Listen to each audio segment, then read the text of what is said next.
balik lagi ke YouTube channelnya Puskesmas Labruk Kidul. Masih di Berkemasdul, berbincang bersama Puskesmas Labruk Kidul. Tema kita hari ini ya, tetap kayak yang kemarin, nggak ado-ado atau kok corona. Tapi saat dulunya video ini dilanjutin, ojo lali di subscribe, ditekan itu tombol loncengnya, ben kita ini semangat kalau buat video-video tentang kesehatan. Oke dulur, langsung aja ya ambil narasumber kita sing fenomenal di abad ini, Dr. Wiwi Sundari. Apa kabar dokter? Alhamdulillah sehat. Alhamdulillah. Apa dulu dulur sehat ya? Alhamdulillah. Dokter, ini loh akhir-akhir ini loh dokter, kok banyak masyarakat pasien yang mengeluh sakit perut, entah itu masuk angin, diare, mual-mual. Pripun niku dokter? Lah iya. Kok tambah banyak ya Mbak ya? Nah ini mungkin dulu juga tahu ya tetangganya atau siapa kok sekarang jadi banyak yang sakit diare atau mungkin merasakan mengeluh sakit emah. Pokoknya yang merasakan perutnya nggak enak, terus kemudian rasanya lemes, mual, muntah-muntah, kadang-kadang sampai mencret atau diare. Ya betul, memang kita merasakan sekarang kok semakin banyak orang yang sakit, kalau sebutannya ya sakit emah gitu. Soalnya di iklan-iklan itu kalau ada kumpulan sakit ulu hati, nyeri ulu hati, kemudian mual, langsung disebut pakai obat mah. Ada orang-orang mengenalnya itu dengan sakit mah. Ya betul. Iya, memang semakin meningkat. Dan kita ini sedikit kita akan mengenalkan lagi secara medis sing disebut atau yang disebut oleh dulur-dulur sakit mah itu apa. Nah sebenarnya begini, di dalam organ tubuh kita itu ada yang namanya lambung. Jadi kalau bahasa medisnya itu gaster. Nah setiap ada masalah atau radang di organ tubuh kita biasanya ditambahin itis gitu. Tambahin misalnya bronkitis itu sebenarnya adalah radang saluran nafas. Bronkusnya itu kena radang, jadi ditambah itis jadi bronkitis. Kalau liver, jadi liver itu kalau dalam bahasa medisnya kan disebut hepar. Ketika ada radang, ada sakit liver disebut hepatitis. Lah kalau lambung itu dalam bahasa medisnya disebut gaster. Jadi kalau lambungnya itu kemudian ada radang, jadi menimbulkan keluhan-keluhan seperti mual, kemudian nyeri ulu hati atau kemudian muntah bahkan sampai diare, maka gasternya tadi kan ditambah itis gitu. Jadi namanya jadi gastritis. Kalau kita tadi kenalnya dengan sebutan sakit mah. Makanya kadang jarang apa mah lor, mah kidul, mah wetan, mah kulon. Wong akeh nduru sih gampang lor mah gitu ya. Ya, bahkan giliran kalau misalnya ada organ tubuh tadi sakit tinggal ditambah itis ya. Kalau dompetnya sakit, kena radang, maka namanya bisa jadi dompetitis. Nah, sudah sakit itu radang itu tinggal nambah itis. Begitulah yang kita kenal di masyarakat dari sakit mah, jadi kita mengenalnya di sini dengan gastritis. Ini dokter, kok sekarang itu banyak nih pasien yang nggak mau itu dirujuk ke rumah sakit. Lalu aku mek loro weteng, mek masuk angin, aku ya wedi kok di covid no. Pripun itu dokter? Nah itu, jadi begini ya dulur ya. Memang seringkali yang dikenal masyarakat secara luas kalau disebut COVID itu pasti pikirannya begini, sakit batuk, greges, kemudian lemes, tiba-tiba sesek, mati. Padahal sebenarnya sih gejala-gejala sakit COVID boten ikut Pak dulur. Hanya jadi sakit COVID itu bermacam-macam, bahkan bisa disebut 1000 wajah. Soalnya memang bisa dengan gejala utama tadi itu ada batuk kering gitu ya, dengan demam atau panas, kadang dengan gangguan tubuh yang lemas atau merasa kecapean. Tapi yang perlu diingat bahwa gejala COVID tidak hanya itu, variasinya banyak sekali.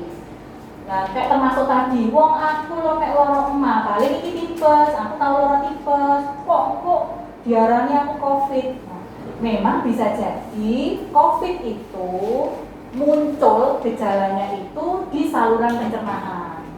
Jadi memang sampai muntah, mual-mual, nggak nafsu makan, sampai mecet, bisa lho. Nah, seperti itu ya lho ya. Terus bisa juga muncul di organ yang lain, misalnya kulitnya ruam-ruam gitu, terus kayak gatel gitu. Sopo Kayak artis gitu, terus ya dari Persik itu kan gitu dokter, ternyata corona gitu. ternyata kena corona. Terus bisa juga muncul di mata. Jadi koyok kena radang mata gitu ya, seperti radang mata merah gitu, bendul merah, ternyata dia juga sakit itu. Artinya tidak melulu tidak muncul batuk itu aja. Ada gejala yang bahkan bisa jadi corona itu tidak muncul gejala. Jadi ada orang-orang yang terkena corona sebenarnya positif, tetapi ternyata tidak sakit sama sekali. Jadi bebas jalan-jalan kemana-mana. Nah itu yang ceritanya sampai menyebarkan kemana-mana itu ya seperti itu. Oke. Rumah ibu lo penjelasan ibu dokter mang. Tak lanjut ya. Tapi loh Bu, sekarang itu banyak rumah sakit senengane kok opo-opo di Covid-no, opo-opo di Covid-no. Biar dapat uangnya akeh lho ta Bu. Mulai ku sing marai pikirane apa ya gak bener. Jadi sebenarnya begini, kalau misalnya rumah sakit itu menemukan pasien itu corona memang atau disebut COVID-19 ya pasti di COVID kan, tapi nek enggak ya enggak di COVID kan. Terus gini aja, saya nggak cerita pengalaman pribadi ya, sambil share biar orang-orang itu jelas tidak ada tuduhan-tuduhan rumah sakit itu ngambil untung, ngambil uang dari mengcovidkan pasien. Jadi saya mau cerita ya, ini pengalaman pribadi saya loh. Nah, pengalaman saya yang pernah terkena COVID-19. Jadi saya pernah confirm COVID-19. Ceritanya mungkin bisa dikatakan tidak sengaja, saya itu terdeteksi COVID. Awalnya suami saya yang sakit, jadi dia demam sampai berapa hari, sampai 8 hari, kemudian juga batuk dengan gejala-gejala wis pokoknya mirip COVID gitu, batuknya sampai nekel, setelah batuk sampai nafasnya itu seperti monsro, tidak nafsu makan, lemes. Nah, karena tidak ada perbaikan ya sudah bisa saya obati, akhirnya hari ke-8 gitu saya bawa untuk periksa swab antigen. Jadi di swab tapi masih rapid, masih antigen. Ternyata hasilnya reaktif. Dolak wis ngarah. Jadi sudah batuk, jelas demam, ada lemes gitu sekaligus setelah di swab hasilnya reaktif. Ya mesti pikirannya wah itu gitu. Kami memutuskan untuk tetap isolasi di rumah. Jadi belum rumah sakit diupayakan untuk bisa. Ternyata besoknya muncul gejala lain. Gejala lain ya seperti tadi diare, ya, gejala di pencernaan di perut. Akhirnya setelah konsultasi dengan spesialis paru disarankan untuk rawat inap di pusat rujukan COVID di rumah sakit. Oke, kami akhirnya berangkat. Nah, pada saat ngurus itu ya karena itu suami tercinta saya, gitu ya. Saya karena merasa psikologisnya agak terganggu, cemas gitu. Saya pada saat itu yang ikut mengantar Putri Waring itu merasa pada saat mau masuk rumah sakit itu merasa greges, jadi merasa demam juga. Saya hanya konsul ke spesialis parunya.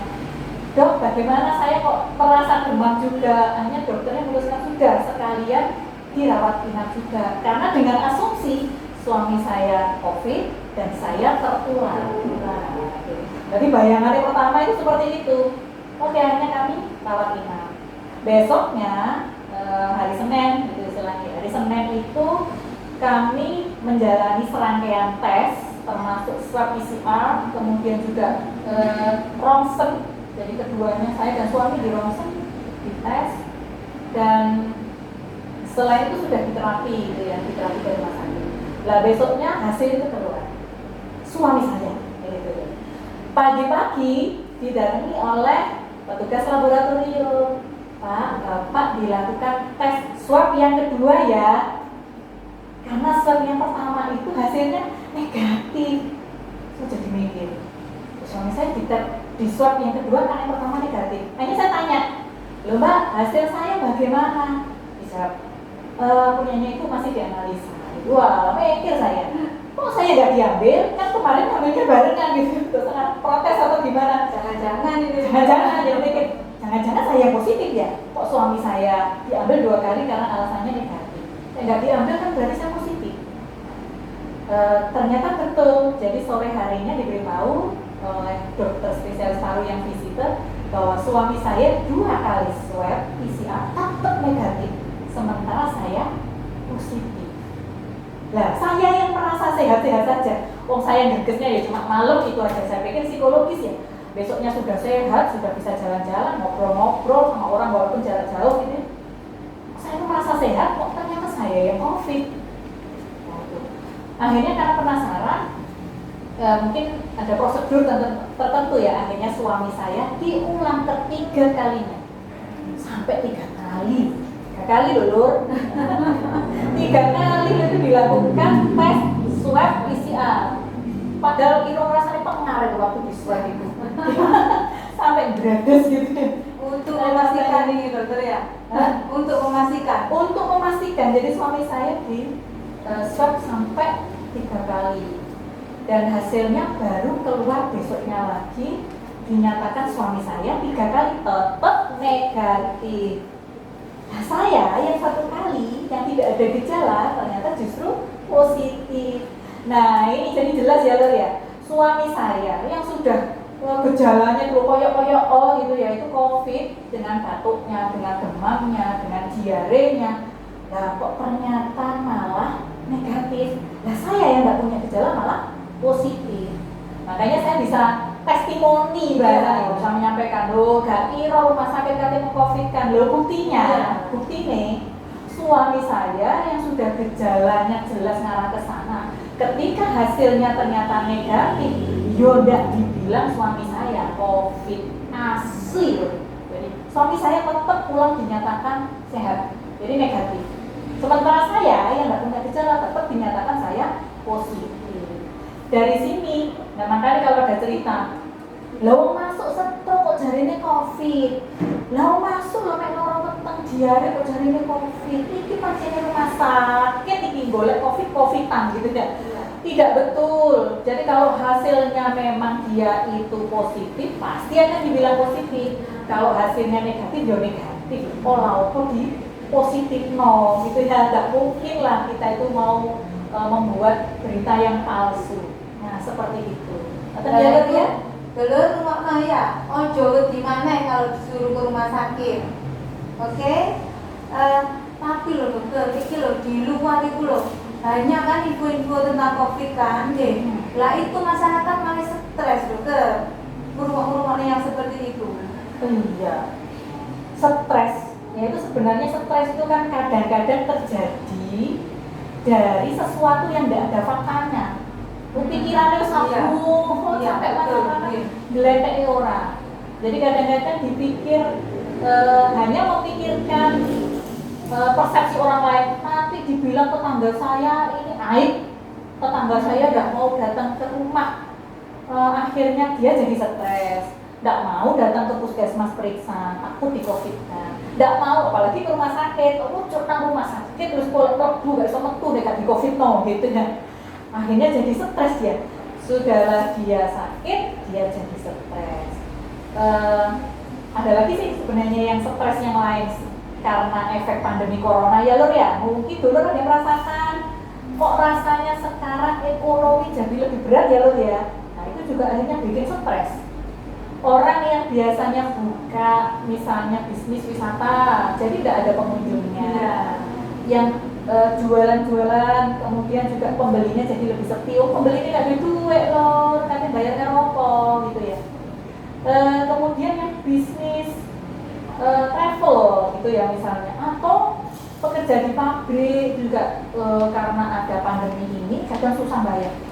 Intinya faktor ekonomi juga bermasalah di masa pandemi, kemudian juga persepsi masyarakat yang salah tentang COVID akhirnya membuat orang itu stres. Belum lagi kalau ibu-ibu, kalau anaknya daring ngamuk-ngamuk enggak Bu, stres paling darah tinggi, anak enggak ngerti, jadi tugas ke guru deh. Ibu itu enggak ngerti mana isune ngamuk-ngamuk. Iya, uangnya habis untuk beli pulsa. Uangnya habis buat beli pulsa.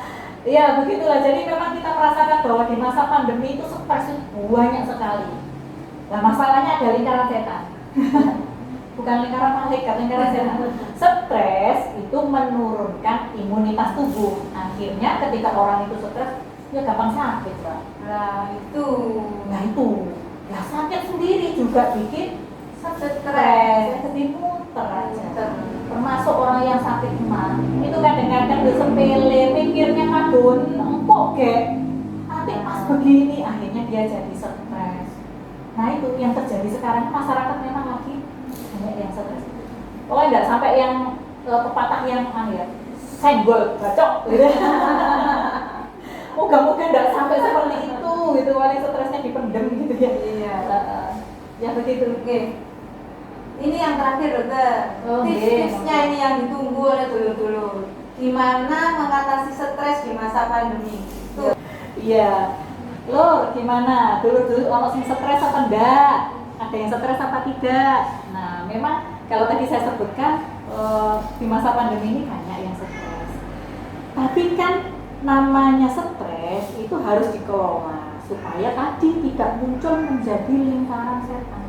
Orang stres itu wajar ya, orang hidup kok masa hidup tidak punya masalah, kalau tidak punya masalah tidak hidup kan gitu. Jadi memang manusia diciptakan oleh Allah itu agar menyelesaikan masalah. Jadi setiap manusia itu punya tugas sendiri-sendiri untuk menyelesaikan masalah.